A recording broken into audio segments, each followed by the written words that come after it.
안녕하세요. 이하이군입니다. 오늘은 세븐을 출간하신 전인구 소장님을 모시고 재미있는 이야기를 진행하도록 하겠습니다. 예, 반갑습니다. 반갑습니다. 저희 채널에 많이 출연해 주셔서 저도 이제 보답해야죠. 조회수 올리기 위해서. 먼저 간단하게 자기소개 좀 부탁드리겠습니다. 저도 주식 유튜버고요. 원래 경제 두루두루 다 다루고 있는데 주식에 대해서 좀 더 많이 이야기를 다루고 있고, 주식 투자에서 항상 힘들잖아요. 그래가지고 저도 보다시피 크지 않습니다. 저도 요새 머리가 좀 빠져가고 있어요. 저도 모르게 증시가 올라야 빨리 풍성해질 텐데 저도 요새 고민이 많습니다. 전인구 소장님께서 이제 경제적 자유를 이제 이미 획득하셨잖아요. 그래서 그럼 좀 젊은 친구들한테 좀 조언을 해주실 게 있으시다면. 제가 투자에 대해서 예를 들어 주식, 부동산, 임대업부터 시작해서 사업부터 다양하게 다 해봤는데 그 분야에 제가 1인자라 생각해 본 적은 없어요. 그거 자체도 제가 남들보다 더 높은 확률로 투자를 잘했다라 생각하는 건 없고, 다만 제가 잘한 거는 주식을 해야 되는 시기엔 주식을 했고 부동산을 해야 되는 시기엔 부동산을 했었다라는 점. 그래서 남보다 자산이 좀 성공 확률이 좀 높았다라는 점. 그래서 시간을 아끼자, 그리고 자본을 효율적으로 쓰자. 그래서 하는 말로 시간 ROE를 늘려라, 자본 ROE를 늘려라. 그 ROE에 좀 집중을 했던 사람이었었습니다. 1,000만 원 정도 네. 여윳돈이 생긴 그 주식을 막 시작한 주린이가 있다고 하면 그 1,000만 원을 어떻게 투자하는 게 좋겠다. 두 가지 사례로 나눠볼게요. 예를 들어서 내가 조금 그 1,000만 원을 꾸준히 만들어낼 수 있는 사람이다. 주린이지만 한 6개월마다 1,000만 원을 뽑아낼 수 있다 그러면 그 6개월 1,000만 원을 잃어봤으면 좋겠어요. 잃어본다는 게 일부러 일어난 얘기가 아니라 투자하다 보면 자연스럽게 하락장을 만나게 돼요. 근데 그 하락장에서 얼마나 사람이 공포스러운지, 하락 때 얼마나 내 마음이 바뀌어버리는지. 대표적으로 분명 나는 샀을 때는 이 기업이 오를 거라 보고 그 기업의 미래를 보고 샀어요. 근데 주가가 떨어지니까 무섭고 팔아버리고 싶은 거예요. 기업이 바뀐 게 없는데 단순히 주가가 떨어진다는 이유만으로 나의 투자 철학이 다 흔들리는 걸 볼 겁니다. 그렇다는 걸 이제 경험하고 나면은 내가 앞으로 투자를 해야 될 때 이런 것들을 많이 고쳐야 되겠구나, 반성할 점들이 많이 보일 것 같아요. 그래서 저는 오히려 하락장 만나는 게 정말 오히려 더 행운이다. 초반에 1,000만 원으로 하락장 안 만났다라고 하면 나중에 1억이 됐을 때 만날 거예요. 1억대 하락장 만나면 데미지가 굉장히 크고, 그것도 없는 사람이 10억대 또 만날 거예요. 그럼 그때는 정말 이제 되돌릴 수 없는 일이 벌어지겠죠. 그래서 경험했으면 좋겠고, 다른 방법 하나는 뭐냐면, 정말 나는 1,000만 원이 간절한 돈인데 그 이후로 1,000만 원이 더 나오기도 어렵다. 그러면 일종의 하나의 모험을 좀 걸어야 돼요. 솔직히 내가 돈 모이는 속도가 현저히 떨어지는 사람이 모험 없이 돈을 벌 수는 없다라고 보거든요. 그럼 어떤 거에 모험을 걸어야 되냐면, 시가총액이 작은 기업에 모험을 걸어볼 때가 된다는 겁니다. 시가총액이 작은 기업들 보면은 매출과 이익이 꾸준히 상승하는데 애널리스트 보고서가 없는 기업들도 많아요.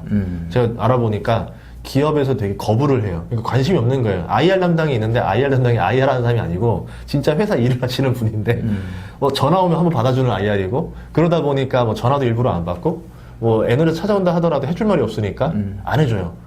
굉장히 괜찮은 기업인데 이렇게 숨은 보석들이 있더라고요. 그럼 내가 스스로 찾아내면서 그 기업을 사놓고 기다려야 되겠죠. 누가 발견할 때까지, 이제 기관 투자자라던가 언론에서 발견해서 이게 소문이 날 때까지. 어떻게 보면 숨은 맛집을 투자해놓고 기다리는 전략. 근데 이런 경우에서는 우리 일종의 잭팟들이 잘 나오는데, 대신에 내가 이거 하나를 분석하고 투자하는 과정이 굉장히 힘들 거예요. 왜냐하면 아무도 분석한 자료가 없는데 혼자 들어가야 돼서 두렵고, 언제까지 기다려야 될지도 모르고. 하지만 그 경험을 한 번 하고 나면은 그 다음부터는 내가 이제 자신 있게 투자를 또 늘려나갈 수가 있겠죠. 기대를 넘어서는 대답들을 들어서 참 기분이 좋습니다. 사실 저도 많이 말씀드리거든요. 왜냐하면 젊을 때 깡통 한 2번 정도는 당해봐야 나중에 안 당한다. 중고 폰이 몰 때 사고가 나야지 나중에 람보르기니 몰 때 사고가 나면 안 되지 않겠어요? 그렇죠. 네. 굉장히 좋은 말씀 해주신 것 같고요. 경제적 자유를 이미 획득을 하셨는데 계속 사업을 하신다든가 이런 그 활동을 계속 하시는 특별한 이유가 있으신지? 제가 한번 경제적 자유 누리고 한 달 좀 안 되겠던 것 같아요. 그래서 집에서 그냥 놀아봤는데요. 그게 더 괴롭더라고요. 사람이 심심하니까 주식에 더 집착하는 모습을 봤어요. 주식 유튜버라서 그럴지 모르겠지만 쉬니까 할 일이 없잖아요. 그러면 그 안에서 나만의 정체성을 찾아야 되는데, 사람이라는 게 그래요. 그냥 잉여인간이 됐을 때가 더 외로워지고 더 괴로워지거든요. 그럼 뭔가를 해야 되는데 나는 주식 유튜버니까 주식을 더 하자라고 하면은 갑자기 이제 더 많이 보이는 거예요, 종목들이. 그리고 오늘 내가 투자를 안 하면 나는 생산성이 안 나오는 사람이 생각하니까 오늘 자꾸 뭐라도 하나 사야지 직성이 풀리는 느낌이 나는 거예요. 단타가 돼가는 거죠. 그래서 이러면 안 되겠다 싶어서 그냥 제가 하던 패턴을 유지하려면 제가 원래 하는 패턴은 주식 창을 잘 안 보는 패턴이에요. 그럼 창을 안 보려면 사업을 해야 된다. 그래서 저 스스로를 좀 바쁘게 돌려요. 자꾸 주식을 만지고 싶거나 하락장이 오면은 영상 개수를 더 늘립니다. 요새 하루에 3개씩 요즘 많이 올리시는 게 그것 때문입니까? 사업을 하면 장점이 투자 기회가 또 보여요. 제가 뭐 집 안에서도 보일 수 있겠죠. 마트를 간다라던가 이러면서 만나는 주식들도 있겠지만 실제로 뭐 웹 드라마라던가 뭐 교육 플랫폼이라던가 이런 사업들을 하게 되면은 그 회사 관계자들을 만나잖아요. 예. 그러면 그 현장의 분위기를 들을 수가 있어요. 지금 요새 넷플릭스가 투자를 해서 몇 개 회사를 인수했다라더라. 지금 뭐 카카오가 엔터테인먼트를 싹 다 깡그리를 인수하고 있다라더라. 그럼 대체 왜 하는 거지라는 거를 뉴스보다 먼저 알아요. 그럼 거기서 제가 먼저 판단하고 지금 시대가 바뀌고 있구나. 뭔가 큰 흐름이 오는구나. 그러면 먼저 투자할 수 있는 기회가 오죠. 그래서 투자 힌트도 더 많이 찾아지는 것 같아요. 경제적 자유도 이루셨고 사업도 굉장히 활발하게 하고 계시고 그럼 앞으로 한 10년 후, 20년 후, 30년 후에는 본인이 어떤 일을 하고 계실 건지 이렇게 상상해 보신 적은 있으신가요? 없어요. 솔직히 없어요. 왜냐하면 제가 생각했던 것보다 속도가 너무 빨라요. 제가 30살에 그런 생각을 해봤었어요. 뭐 돈이 다 모이기도 전인데 그래도 나는 되게 운이 좋았던 사람이다 싶어서 30살 제 페이스북 어딘가에 이렇게 기록이 남아 있더라고요. 보니까 30살부터는 다른 사람들을 위한 생애를 살고 싶다. 이제 좀 봉사하는 삶을 살고, 봉사까지는 아니고 그냥 다른 사람들에게 이익을 줄 수 있는 삶을 살고 싶다. 이렇게 써놓은 문구가 있었거든요. 근데 그러고 나서 33살에 현금 흐름으로 경제적 자유가 됐었고 35살에는 자산으로 경제적 자유가 됐었고 그러다 보니까 저는 그 날이 진짜 나중에 올 줄 알았어요. 한 50세쯤 올 줄 알았는데 15년에 당겨온 상태라서 하고 싶은 거를 지금 이제 즉석에서 만들어가는 거죠. 사업을 하다 보니까 이 사업이 보여요. 그럼 이제 목표가 생기는 거죠. 저 대표적으로 지금 회사 목표는 넷플릭스에다가 저희가 넷플릭스 제작사가 되는 게 목표입니다. 그래서 넷플릭스에서 뭐 주력으로 만드는 영화나 드라마가 아니라 분명 이제 블루오션이 많이 생길 거라 봐요. 이제 거기에 들어갈 수 있을 만한 작품을 만드는 게 지금 목표고, 그래서 이제 교육 관련된 채널도 하나 더 보유해서 교육 프로그램들도 지금 제작을 하고 있고, 그리고 실질적으로 그냥 경제 교육을 위해서 이제 오프라인으로 하는 것들도 있고, 그 다음에 저희가 메타버스까지도 만들고 있어요. 이제 이거는 뭐 저 혼자 하는 게 아니라 조인트로 이제 하고 있는데, 이런 식으로 넓히다 보니까 회사가 굉장히 재미있는 회사가 됐더라고요.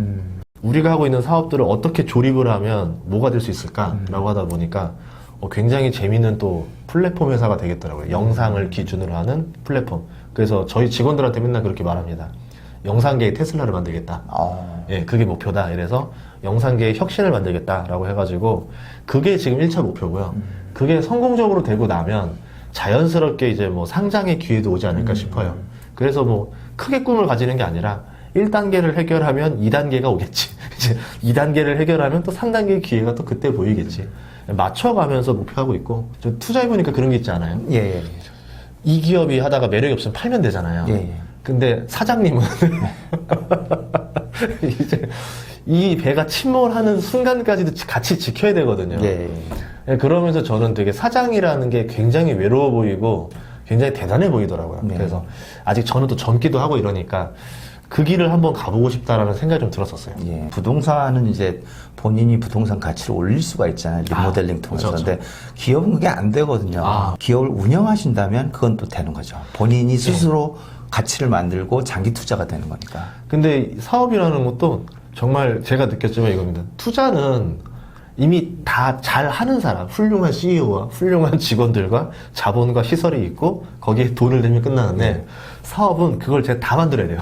제가 훌륭한 CEO가 되던가 CEO를 데려와야 되고 훌륭한 직원들한테 일을 잘 맡겨야 되고 시설과 자본을 맞춰야 되고 기술력을 갖춰서 끊임없는 경쟁을 해야 됩니다. 아니, 어떤 느낌이냐면 삼국지 게임을 하다가 제가 삼국지 장군이 되는 느낌 있죠.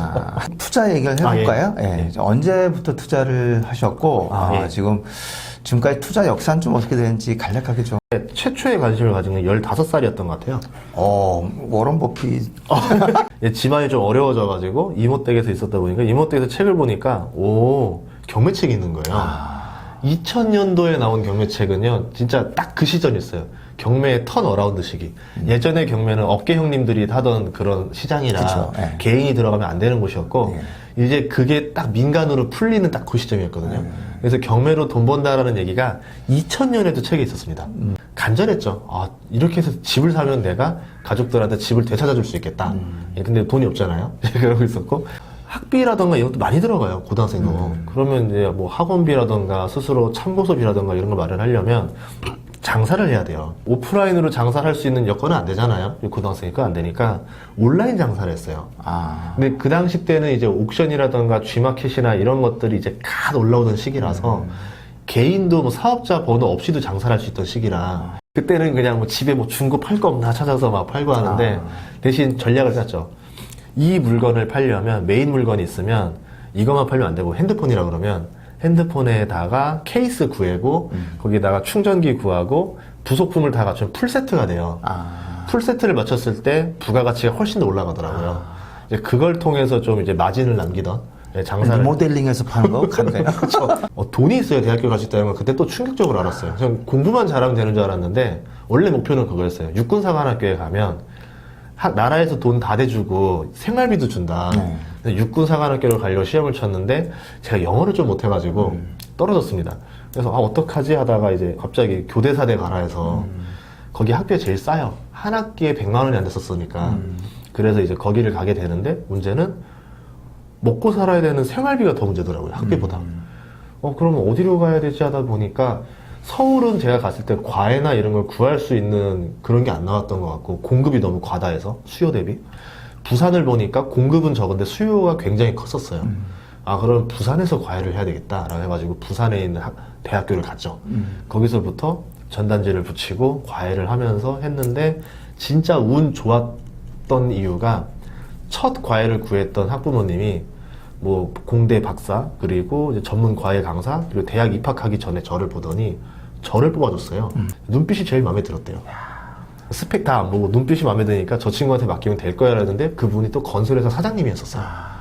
사람 보는 눈이 있으셨던 것 같아요. 그래가지고 그거에 보답하기 위해서 진짜 열심히 가르쳐가지고 그 친구를 그 과에서 그러니까 실업계는 과거든요. 과에서 꼴찌인 친구를 과에서 4등까지 올려놨어요. 2달 만에. 그러니까 자기 딸도 가르쳐보라면서 딸도 보여주시고 그래서 그 집에서 4년 과외해서 받은 돈마다 학비는 넘어갔죠. 거의 저는 뭐 부산의 양아버지다 이렇게 생각하시는 분인데 그분 덕에 좀 많이 경제적으로 좀 많이 보호를 좀 받았고 그 뒤부터 과외를 많이 했어요. 공부는 여기서 1등 못 나와도 과외 개수로는 1등 찍고 나오자 이래가지고 과외를 8개까지 하고 나니까 월 320을 벌어요. 대학 1년과 직장 1년을 나는 1년으로 압축했구나. 시간이 절약되는구나. 그럼 앞으로 시간을 절약을 이 속도로 해나가면은 남들을 추월할 수 있는 돈이 모이겠다. 보통 일반적으로 대학 4년, 직장 생활 4년이잖아요. 근데 저는 그거를 합쳐버렸으니까 남들보다 4년이라는 시간을 세이브 해버린 거죠. 그렇게 해서 그 다음에 이제 학원 강사도 하고 나중에 학원까지 차려버려요. 그러면서 이 시간 대비 부가가치를 계속 늘려나가는 작업을 했었거든요. 그리고 난 다음에 군대를 가야 되는 일이 벌어졌는데 고민을 합니다. 병사로 가면 병장 월급 10만 원 있었거든요. 안 되겠다. 이대로는 도저히 현금 유지가 안 된다. 집안도 도와줘야 되니까. 그래서 장교로 가자 이래서 장교로 3년 3개월을 갔더니 군대도 병역도 해결하고 월급도 받았잖아요. 그러니까 저는 직장 생활과 병역 생활을 같이 했다 생각하는 거죠. 그래서 시간의 소모를 다 줄여나갔어요. 그리고 이제 제가 해군이어서 배를 탔는데 배 타면 되게 멀미가 심해요. 그래가지고 낮에 4시간, 밤에 4시간 근무를 보통 쓰고 나머지 시간은 뭐 잡일을 한다라던가 아니면 뭐 잠을 잔다라던가 이런 시간인데 대부분 멀미하고 이러니까 해군도 멀미합니다. 그래서 자거나 게임을 하거나 놀아요. 근데 그게 너무 아까운 거예요. 멀미는 해도 그래도 뭐라도 해야 되겠다 싶어가지고 제가 재테크 책을 썼어요. 그때부터. 근데 이제 책을 굉장히 많이 쓰셨더라고요. 예, 첫 책이 그 책이었었어요. 그래서 배에서 이제 뭐 컴퓨터를 쓰면 가져올 수가 없으니까 손으로 다 쓴 다음에 이제 집에 나왔을 때 집에 있는 컴퓨터로 다 타이핑해서 쓰고 예, 이제 그렇게 하고 휴가 때마다 금융 자격증 따고 계속 따가지고 맞춰서 책을 내자고 했더니 마침 출판을 하기로 해가지고